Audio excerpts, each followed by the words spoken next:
సంఖ్యాకాండము 23వ అధ్యాయము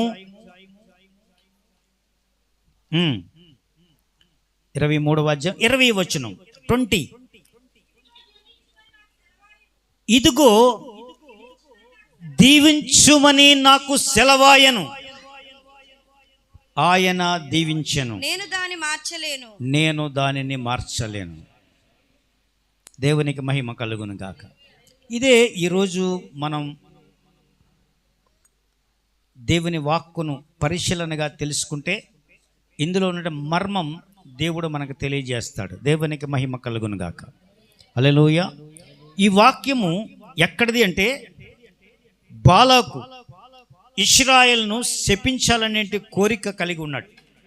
బారాకు ఇశ్రాయేలును శపించాలని ఆశ కలిగి ఉన్నాడు.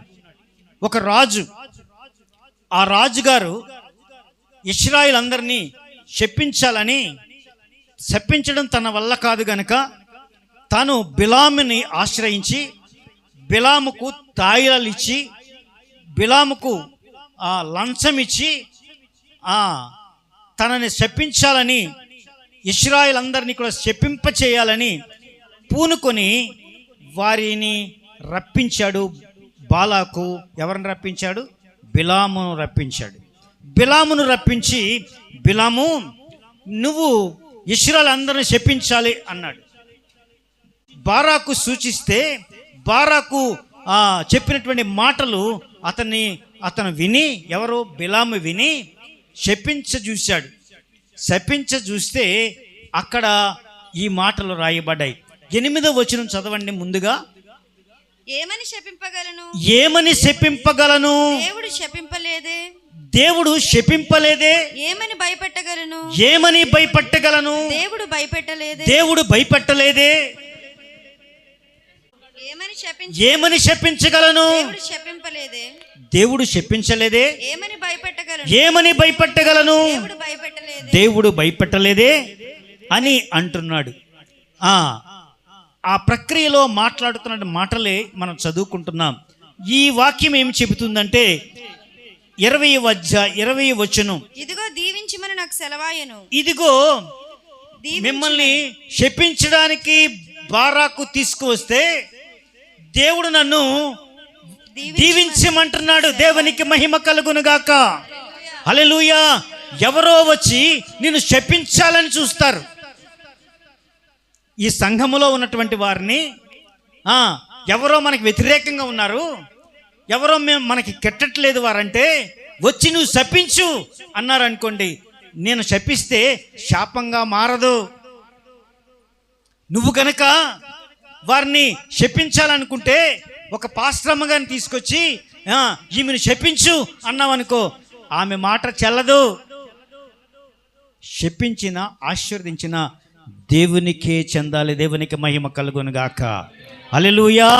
దేవుడు ఆశీర్వదిస్తే ఆశీర్వదించబడతాం, దేవుడు శపిస్తే శపింపబడతాం. మానవుల వల్ల కాదు.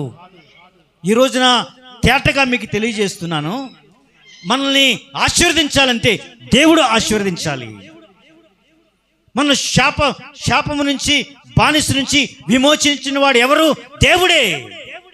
ఆయనే సిలువనెక్కి సిలువలో తన ప్రాణాన్ని అర్పించి మనందరికీ కూడా శాప విమోచన కలుగచేసిన వాడు. చప్పట్లు కొట్టి దేవుని గణపరచండి. ఆ రీతిగా బైబిల్లో ఉన్నటువంటి మాట ప్రకారంగా దేవుడు ఎప్పుడు శపించేవాడు కాదు, ఆశీర్వదించేవాడు, దీవించేవాడు. ఈ బాలాకు ఇశ్రాయేలును శపించాలని బిలామును తీసుకొచ్చి శపించాలని ప్రాధేయపడ్డాడు. ఆయన ఆ మాటలకు లొంగి శపింప పూనుకున్నాడా? శాపం రావట్లేదు, ఆశీర్వాదాలు వస్తున్నాయి. చప్పట్లు కొట్టి దేవునికి గణపరచండి. వారు శపించడానికి తీసుకొచ్చారా? శాపానం నోరు తెరిస్తే వారికి దీవెనలే వస్తున్నాయి కానీ శాపం రావట్లేదట. దేవునికి మహిమ కలుగునుగాక. హల్లెలూయా. బాబు, శపించాలని ఇక్కడికి వచ్చాను, నేను శపించడానికి పూనుకొని నోరు తెరుస్తున్నానా? శాపానికి బదులుగా ఆశీర్వాదమే వస్తుంది. చప్పట్లు కొట్టి దేవుని గణపరచండి. హల్లెలూయా. దేవుడు వారీతిగా బిలామును కూడా మార్చివేశాడు. ఒక ప్రవక్తను దేవుడే మార్చాడు. శాపనానికి బదులుగా ఆశీర్వాదాలను వెల్లడిపరిచాడు. దేవునికి మహిమ కలుగునుగాక. దేవుడు నిన్ను దీవిస్తున్నాడు. దేవుడు నిన్ను ఆశీర్వదిస్తున్నాడు. దేవుడు నిన్ను గొప్ప చేస్తున్నాడు. మీ కుటుంబాలని ఆశీర్వదిస్తున్నాడు. చప్పట్లు కొట్టి దేవుని గణపరచండి. హల్లెలూయా, హల్లెలూయా, హల్లెలూయా. ఇక్కడ ఈ మాట ఏమని పొందుపరచబడింది అంటే, ఇదిగో నేను దీవించమని నాకు సెలవాయను. ఆయన దీవించెను, ఆయన దీవించెను, దీవించెను, నేను చేంజ్ చేయలేను, నేను మార్చలేను. ఆ దేవుడు ముందుగా నిర్ణయించాడు. దేవుడు ఇశ్రాయేలు పక్షంగా మేలు చేయాలని, వారిని ఆశీర్వదించాలని దేవుడు పూనుకున్నాడు గనక దేవుని ఇష్టాన్ని నేను కాదనలేను. దేవుని నిర్ణయాన్ని నేను కాదనలేను. శాపానికి బదులుగా ఆశీర్వాదానికి బదులుగా శాపాన్ని నేను ఇవ్వలేకపోతున్నాను. దేవా, బాలాకు నేను దానిని మార్చలేను, నా వల్ల కావట్లేదు, నా వల్ల కావట్లేదు అన్నాడు. దేవునికి మహిమ కలుగును గాక. నిన్ను శపించాలంటే దేవుడు శపించాలి కనుక మనుషులు ఎవరు కూడా నిన్ను శపించలేరు. మనుషులు శాపనాదం ఎంత మాత్రము పనికిరాదు. దేవుని ఆశీర్వాదమే నీకు పనికొస్తుంది కదా తప్ప, దేవుని ఆశీర్వాదమే నిన్ను నిలబెడుతుంది తప్ప, దేవుని ఆశీర్వాదమే నిన్ను పురుకొల్పుతుంది కనుక ఎవరు కూడా నిన్నేమీ చేయలేదు. మనుషులు శాపనార్థాలు ఎవందనని ఏమీ భయపడకండి. అమ్మా, అది శాపనార్థాలు పెడుతుందమ్మా, దాని శాపనార్థం నాకేమవుతుందో, నా ఇంట్లో ఏమవుతుందో తుప్పుకొని ఇంటి చుట్టూ ఊసుకునేవారు కొంతమంది కదా. ఎవరైనా తిడుతుంటే తుప్పు అని వస్తారు. ఎందుకు? అది అన్ని నా మీదకి రాకూడదని. ఏమీ అవ్వదు, ఏమీ అవ్వదు. ఇక్కడ ఈ చదివినటువంటి ఈ విషయాన్ని మనం చూసుకుంటే, ఆశీర్వదిస్తే దేవుడు ఆశీర్వదించాలి, మనుషుల వల్ల ఏమీ కాదు. భయపడకండి. ఎవరు తిట్టినా, ఎవరు శాపించినా మీకేమీ కాదు. శాపం వారి మీదకి తిరిగి వస్తుంది. ఇప్పుడు డబ్బులు తీసుకొని బిలాము ఏం చేశాడు? శపించాలని వచ్చాడు. డబ్బులు తీసుకొని శపించాలని వచ్చాడు. కానీ ఇక్కడ అంటున్నాడు, దీవించమని నాకు సెలవాయను, ఆయన దీవించెను, నేను దానిని మార్చలేను అంటున్నాడు. దేవునికి మహిమ కలుగును గాక. మనుషులు ఎవరు మార్చలేరు, మనుషులు మార్చలేరు. దేవుని నిర్ణయమే చెల్లుబాటు అవుతుంది. ఫైనల్గా దేవుని నిర్ణయమే, మన నిర్ణయం ఏది కాదు. నిర్ణయిస్తే దేవుడి నిర్ణయించాలి. హల్లెలూయా, హల్లెలూయా, హల్లెలూయా, హల్లెలూయా. బాలాకు కోరిక శాపం కదండి. బాలాకు ఏమన్నాడు? శపించాలని కోరుకున్నాడు. కానీ దేవుడు చిత్తం ఏంటో తెలుసా? దీవెన. దేవునికి మహిమ కలుగును గాక. హల్లెలూయా.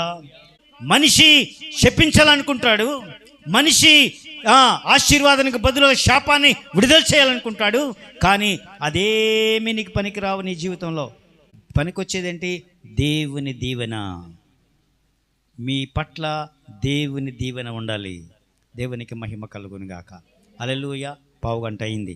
దేవునికి మహిమ కలుగును గాక. అందుకే ఇక్కడ అంటున్నాడు, 8వ వచనంలో చదువుకున్నాం కదా, ఏం చెప్పాడు? దేవుడు శపింపనిది దేవుడు శపింపలేదే. ఏమని భయపెట్టగలను? ఏమని భయపెట్టగలను? దేవుడు భయపెట్టలేదే. దేవుడు భయపెట్టలేదే. దేవుడు భయపెడితే భయపడతాం, మనుషులు భయపెడితే భయపడాల అవసరం లేదు. బాగా గమనించండి. మనుషులు భయపెడతారు మిమ్మల్ని, నువ్వు అదైపోతావు ఇదైపోతావు అంటారు. ఏమీ కాదు, వాళ్ళ వల్ల ఏమీ కాదు. కాబట్టి ఆశీర్దిస్తే దేవుడు ఆశీర్వదించాలి. మనుషులంతా దీవిస్తారు, అప్పుడే శపిస్తారు కూడా. మనసులో శాపం ఉంటుంది, పైకి దీవెన ఉంటుంది కదండి. మనుషులు 2 రకాలు. మనిషి పైకి దీవెనకరంగా మాట్లాడతారు, లోపల శాపనార్థాలతో కూడుకున్న హృదయం ఉంటుంది. అది కాబట్టి మీరు దేవుని దీవెననే కోరుకోండి. దేవునికి మహిమ కలుగును గాక. ఎవరైనా నేను తక్కువగా చూడొచ్చు, ఎవరైనా నీ మీద అపవాదు వేయచ్చు, ఎవరైనా నీకు వ్యతిరేకంగా మాట్లాడవచ్చు. కానీ వాటన్నిటినీ కూడా దేవుడు నీకు దీవెనగా మారుస్తాడు. చప్పట్లు కొట్టి దేవుని గణపరచండి. హల్లెలూయా, హల్లెలూయా. మనుషుల మాట నీ భవిష్యత్తును నిర్ణయించదు. నీ భవిష్యత్తును నిర్ణయించేది దేవుని మాట మాత్రమే. హల్లెలూయా, హల్లెలూయా, హల్లెలూయా, హల్లెలూయా. దీవెనకు మూలం దేవుడే. నీకు దీవెన రావాలంటే ఎవరి మూలం? మనుషులు కాదు. మనుషుల వల్ల దీవెన కానీ శాపము కానీ రాదు. ఎవరు మూలము దానికి? దేవుడే మూలం. దేవుడు శపిస్తే నువ్వు శపింపబడతావు, దేవుడు ఆశీర్వదిస్తే నువ్వు ఆశీర్వదించబడతావు. అదే ఫైనల్గా చెప్పేది. మనుషులు దీవెన వల్ల, మనుషులు ఆశీర్వాదం వల్ల నీకేమీ కలిసి రాదు. దేవుడిని దీవించాలి. బిలాము, ఇది నా ఇష్టంతో కాదు, నేను ఇప్పుడు దేవుని కంట్రోల్లోకి వెళ్ళిపోయాను, దేవుడు నన్ను దీవించమంటున్నాడు, నేను దానిని మార్చలేను. దేవునికి మహిమ ఘనత ప్రభావములు చెల్లును గాక. హల్లెలూయా, హల్లెలూయా. సామెతల గ్రంథము 10వ అధ్యాయము 22వ వచనం. సామెతల గ్రంథము 10వ అధ్యాయము 22వ వచనం. అమ్మా, యెహోవా ఆశీర్వాదము ఐశ్వర్యమిచ్చును. మరొకసారి చదవండి. దేవుని యెహోవా ఆశీర్వాదము ఐశ్వర్యమిచ్చును. నరుల కష్టము చేత ఆశీర్వాదం ఎక్కువ కాదు. ఆశీర్వాదము ఎక్కువ కాదు. ఏంటి దాని అర్థం చెప్పండి? మనం కష్టపడితే మూరుడు ఎక్కువ చేసుకోలేం. మళ్ళీ చదవండి. నరుల కష్టార్జితం చేత ఆశీర్వాదం ఎక్కువ కాదు. ఆశీర్వాదం ఎక్కువ కాదు. నేను కొంచెం పొడవను, దేవుడు దీవించాలంతే. యెహోవా ఆశీర్వాదము ఐశ్వర్యం కలగజేస్తుంది. యెహోవా ఆశీర్వాదం, యెహోవా ఆశీర్వాదం, యెహోవా ఆశీర్వాదం ఐశ్వర్యమునిచ్చును. దేవుడు ఆశీర్వదిస్తే అది ఐశ్వర్యంగా మారుతుంది. హల్లెలూయా, హల్లెలూయా. నీ కష్టము చేత ఆశీర్వాదం ఎక్కువ చేసుకోలేవు. అది రూఢిగా నమ్మాలి మనం. దినమెల్లా కష్టపడతావు. మా చిన్ని ఉన్నాడు అక్కడ, మా వియ్యంకుడు గారు ప్రార్థననే మానేయగలడు, ఏదైనా మానేయగలడు. మొన్న కష్టపడ్డాడట. కష్టపడి వస్తుంటే 200 ఎక్కడ పెట్టి జారిపోయినాయట. సిల్లు చెంచులో పోసినట్లుగా వెళ్ళిపోయినాయి. నువ్వు కష్టపడతావు, పొద్దస్తమాన కష్టపడు, కానీ చేతికి రావు. యెహోవా ఐశ్వర్యము, యెహోవా ఆశీర్వాదము ఐశ్వర్యనిస్తుంది. నువ్వు కష్టపడితే ఆశీర్వాదం ఎక్కువ కాదు. దేవుని ఆశీర్వాదం, దేవుని కృప పొందుకుంటే, దేవుని ఆశీర్వాదం పొందుకుంటే అది ఐశ్వర్యంగా మారుతుంది అన్న సంగతి నువ్వు గమనించాలి. దేవా నన్ను ఆశీర్వదించు, దేవా నన్ను ఆశీర్వదించు అని మాట్లాడుకోవాలి. మా జస్టిన్ ప్రార్థన చేస్తాడు. అయ్యా నన్ను దీవించు, అమ్మమ్మను దీవించు, తాతయ్యను దీవించు, గంగి అమ్మమ్మను దీవించు.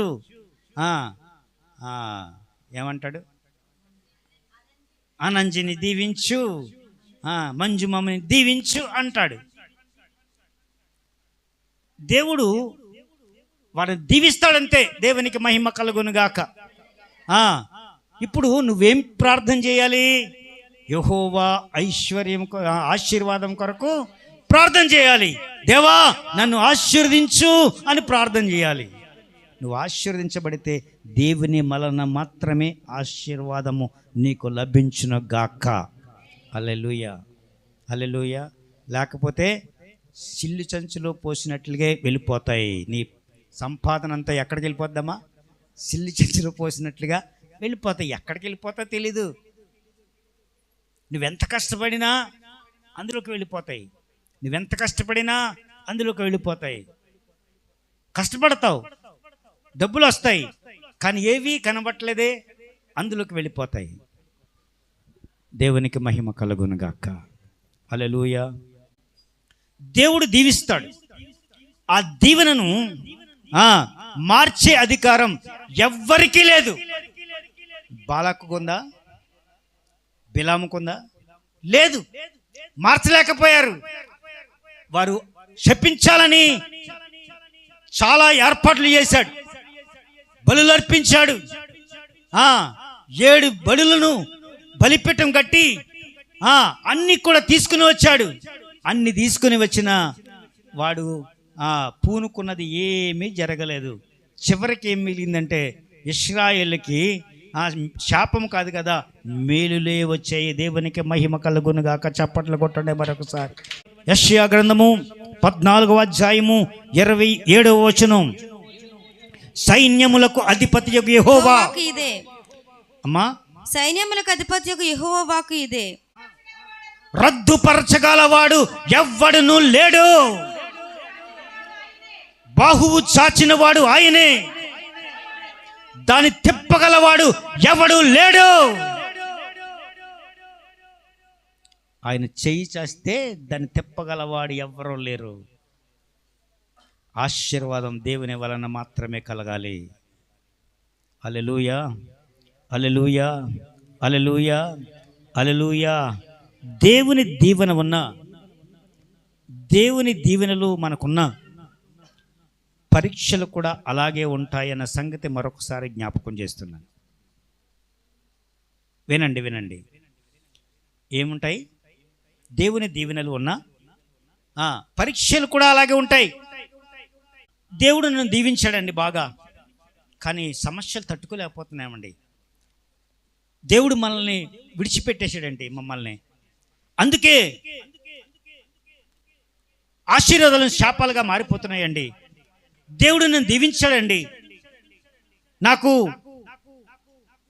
అనేకం సమకూర్చాడండి. బళ్ళున్నాయి, కార్లు ఉన్నాయి, స్థలాలు ఉన్నాయి, నాకు లేనిది ఏమీ లేదండి, అన్నీ ఉన్నాయి. కానీ ఎందుకో దేవుడు మనల్ని విడిచిపెట్టేశాడండి అంటారు. విన్నారా మాటలు? ఎవరి దగ్గరన్నా వినే ఉంటారు. మీకు ఒకవేళ దేవుడు దీవించిన పరీక్షలు ఎదుర్కోవడం సర్వసాధారణం. దేవుడు అబ్రహామును ఆశీర్వదించాడా లేదా? చెప్పండి, చెప్పండి. అబ్రహామును దేవుడు ఆశీర్వదించాడా లేదా? ఆశీర్వదించాడు. కానీ వెంటనే ఇస్సాకును బలి కోరాడు. పరీక్ష కాదా? పరీక్షే. పరీక్షలో జయం ఎక్కడొచ్చింది అంటే దేవునికి విధేయులై, దేవా నువ్వు ఇస్సాకును బలి కోరావు, ఇచ్చేస్తున్నాను, నీ చిత్తము ప్రభువా అని బలి ఏర్పాట్లు చేసేశాడు. కత్తి ఎత్తాడు ఇస్సాకును బలి ఇవ్వడానికి. ఆగు అబ్రహామా, ఆగు, ఇదిగో పొదల్లో పొట్టేలు దాగి ఉన్నది, దానికి బదులుగా పొట్టేలును బలి ఇవ్వమని దేవుడు చూపించాడు. ఇస్సాకుకు ప్రతిగా పొట్టేలును బలి ఇచ్చారు. దేవునికి మహిమ ఘనత ప్రభావాలు చెల్లును గాక. ఆమేన్, ఆమేన్, ఆమేన్. ఒకవేళ నువ్వు దీవించబడ్డావు, కానీ పరీక్షలు వస్తూనే ఉంటాయి. దాన్ని ఎదుర్కొనగలగడానికి మళ్ళీ ప్రార్థన కావాలి, మళ్ళీ ప్రార్థన కావాలి, మళ్ళీ ప్రార్థన కావాలి. నువ్వు ప్రార్థించే కొలది పరీక్షలు వస్తాయి. నువ్వు దీవించబడే కొలది పరీక్షలు వస్తాయి. ఈ పరీక్షలన్నీ తట్టుకొని నిలదొక్కుంటేనే మన జీవితం దేవునికి మహిమ కలుగునుగాక. ఆశీర్వాదకరమైన జీవితం అదే. హల్లెలూయా, హల్లెలూయా. ఇశ్రాయేలు ప్రజలకి దీవించబడ్డారా లేదా? ఇశ్రాయేల్ ప్రజలందరూ కూడా దీవించబడ్డారు. బాలాకు కూడా చెప్పించాలనుకున్నాడు, కానీ వారికి మీదకి దీవెనలే వచ్చాయి. అంత దీవెనలు పొందినటువంటి వారికి ఏమైందో తెలుసా? ఎర్ర సముద్రం అడ్డుగా వచ్చింది. ఎర్ర సముద్రం అడ్డుగా వచ్చింది. సమస్యలు లేవా? దీవించబడ్డారు కదా, సమస్యలు ఉన్నాయి, కానీ ఎర్ర సముద్రం అడ్డుగా వచ్చింది. మోషే ప్రార్థించాడు, ఏం చేయాలి ప్రభువా? నీ చేతిలో కర్ర ఇచ్చాను కదా, కర్ర చాపు అన్నాడు. కర్ర చాస్తే ఎర్ర సముద్రం 2 పాయలుగా చీలిపోయింది. చప్పట్లు కొట్టి దేవుని ఘనపరచండి. ఎర్ర సముద్రం అడ్డుగా వచ్చింది. ఆ తర్వాత ఆకలి వచ్చింది. ఆ తర్వాత దాహం వేసింది. అన్ని సమస్యలే, అన్ని పరీక్షలే. ఒక్కొక్కటి పరీక్షలు ఎదుర్కొంటూ ముందుకు సాగారు. దీవించబడినటువంటి ఇశ్రాయేలు కూడా అనేక పరీక్షలు ఎదుర్కొన్నారు అని చెప్పడానికి ప్రయత్నం చేస్తున్నాను. నీకు శత్రువులు వచ్చారని జీవితంలోకి, శత్రువు రాని, కానీ ఆశీర్వదించబడిన నీవు శత్రువులు ఒక పక్క వస్తే 10 దిక్కులుగా పారిపోతారట. దేవునికి మహిమ కలుగునుగాక. చప్పట్లు కొట్టండి. శత్రువు నిన్ను ఏమీ చేయలేదు. శత్రువు నిన్ను ఏమీ చేయలేదు. శత్రువు నువ్వు బానిస కావు. శత్రువు దానంతటి అదే పోతుంది. ఒక్కటి మనం గమనించాలి, ఆశీర్వదించబడిన వారికి పరీక్షలు వస్తాయి. మీకు దేవుడున్నాడన్న సంగతి మీకు గుర్తుకు రావాలి. మాతో దేవుడున్నాడు, మా ముందు సమస్య ఉంటే మాకేమైంది, ఆయనే తప్పిస్తాడు. దేవునికి మహిమ కలుగును గాక. చప్పట్లు కొట్టండి మరొకసారి. హల్లెలూయా, హల్లెలూయా. జీవితంలో దేవుడుంటే అన్ని సమస్యలు దానంతటా అవే పోతాయి. నేను నమ్ముతున్నా దానిని. సమస్యలు వచ్చాయా? మన చుట్టూ సమస్యలు ఉన్నాయా? నేను ఒకటే అనుకుంటాను, ఈ సమస్యలన్నీ దాని అంతటా దిగిపోతాయి. ఎందుకంటే దేవుడు నాలో ఉన్నాడు. మా ఫ్లారెన్స్తో చెప్తా అంటాను, అవి వచ్చేస్తున్నాయి, ఇవి వచ్చేస్తున్నాయి, ఇవి వచ్చేస్తున్నాయి, కింద వస్తున్నాయి, మన మీద వస్తున్నాయి అని టెన్షన్ నాకు కూడా టెన్షన్ క్రియేట్ చేస్తుంది. దానంతటా అవే పోతాయి అన్నాను. దేవునికి మహిమ కలుగును గాక. దానంతటా అవే పోతాయి, అంతే. చిటికేసినట్టుగా పోతాయి సమస్యలన్నీ కూడా. నీ జీవితంలో సమస్యలు ఎల్లకాలము ఉండవు. మనల్ని సృష్టించిన వాడు నిరంతరము ఉండే దేవుడు. దేవునికి మహిమ కలుగును గాక. నిరంతరము నీతో ఉన్నవాడు. దేవునికి మహిమ కలుగును గాక. హల్లెలూయా, హల్లెలూయా, హల్లెలూయా. బాలాకే ఒక పెద్ద సమస్య అండి. అక్కడ బాలాకు పెద్ద సమస్య. ఎందుకంటే బిలామును తీసుకొచ్చి అంతటి అరేంజ్ చేసి శాపనార్థాలు కుమ్మరించాలని చాలా ఏర్పాట్లు చేశాడు. కానీ ఎన్ని ఏర్పాట్లు చేసినా శాపంగా మారలేదు. ఎందుకంటే ఇశ్రాయేలు పక్షంగా, మన పక్షంగా దేవుడున్నాడు. దేవుడు వాటన్నిటిని కూడా నేను చూసుకుంటున్నాను, నువ్వు గమ్మునుండి అంటాడు. దేవునికి మహిమ కలుగును గాక. హల్లెలూయా, హల్లెలూయా. ఒక మాట గుర్తు చేసి నా సందేశాన్ని ముగిస్తాను. 50వ అధ్యాయము ఆదికాండము 50వ అధ్యాయము 20వ వచనం చదవండి. మీరు నాకు కీడు చేయి ఉద్దేశించరే గాని, అమ్మా, నేటి దినమున జరుగుచున్నట్లు, అనగా బహు ప్రజలను బతికించినట్లుగా అది మేలుకే దేవుడు ఉద్దేశించాడు గాని భయపడకూడదు. దేవునికి మహిమ కలుగును గాక. మరొకసారి చదువుతారు క్లియర్గా.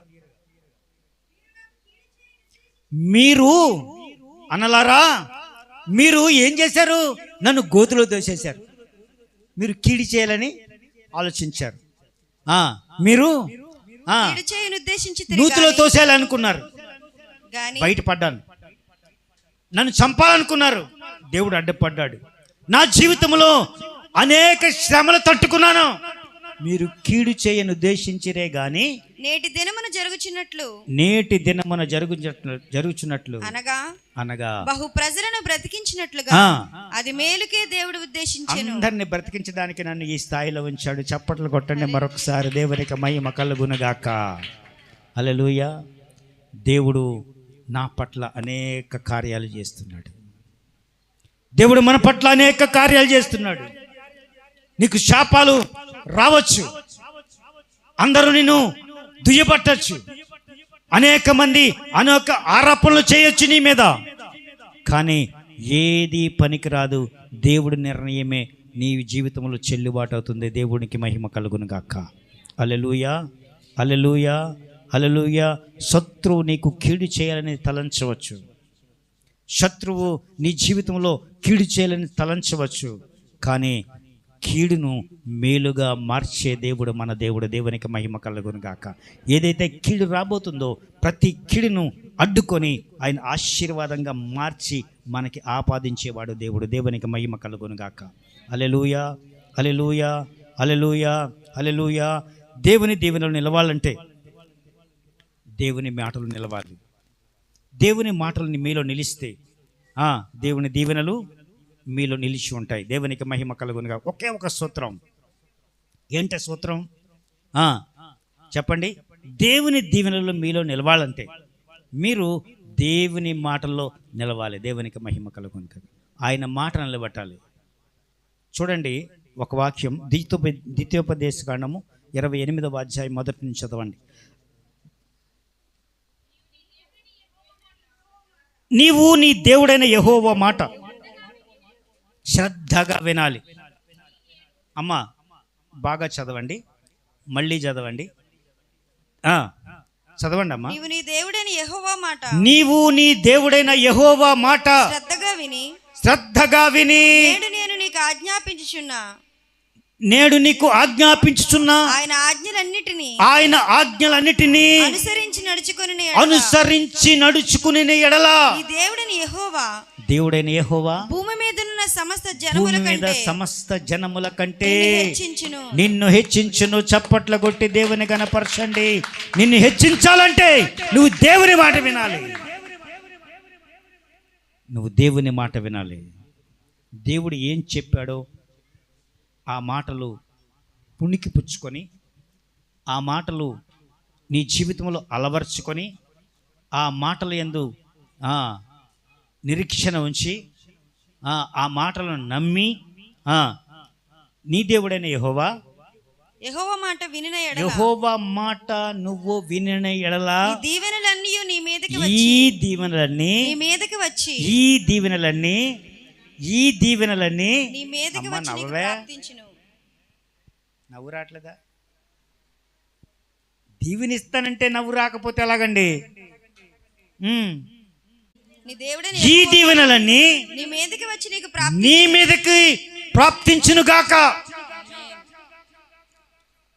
అన్ని దీవెనలు నువ్వేమేమి కోరుకుంటున్నావు, అన్ని దీవెనలు నీ మీదకి రావాలంటే నువ్వు ముందుగా దేవుని మాట వినాలి.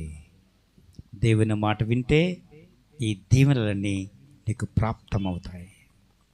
క్రీస్తులో నిలిచి ఉన్న వారికి అన్ని దీవెనలే. ఎవరైతే క్రీస్తులో నిలిచి ఉంటారో వారు దీవెనలు పొందుదురుగాక. గలతీ పత్రిక 3వ అధ్యాయం 14వ వచనంలో 13, 14 వచనాలు. ఆత్మను గుర్చిన వాగ్దానము విశ్వాసము వలన మనకు లభించినట్లు అబ్రహాము పొందిన ఆశీర్వచనము క్రీస్తు యేసు ద్వారా అన్యజనులకు కలుగుటకై క్రీస్తు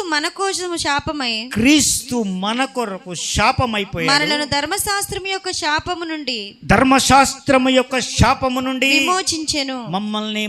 విడిపించాడు.